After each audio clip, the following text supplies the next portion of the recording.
Welcome to Chillin' 101. We hope this video helps. You start by removing risk. Disconnect the negative battery terminal and stow it away.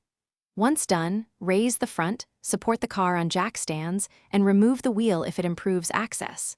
Next, take off the engine cover and photograph the serpentine belt routing so you can reinstall it correctly. Now loosen the belt tensioner and slide the belt off the alternator pulley. This is the critical first action that frees the alternator for removal. Once the belt is off, disconnect the small plug and the large battery feed nut from the alternator. Cover the exposed terminal to avoid accidental contact. Support the unit with one hand and remove the lower and upper mounting bolts in sequence, noting their lengths and positions for reassembly.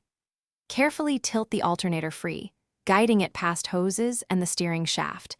If it binds, back out the bolts slightly and re-angle, because forcing it risks damaging the harness. Install the replacement alternator by positioning it in the mount, start bolts by hand, and then torque to factory specs so the pivot and adjuster align properly.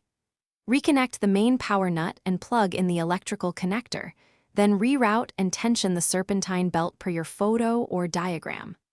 Lower the vehicle, reconnect the battery negative, start the engine, and confirm charging system, voltage around 13 to 14.5 volts, and no dashboard warnings.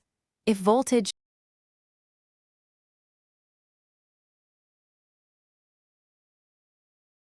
Thanks for watching. Consider subscribing if we helped you.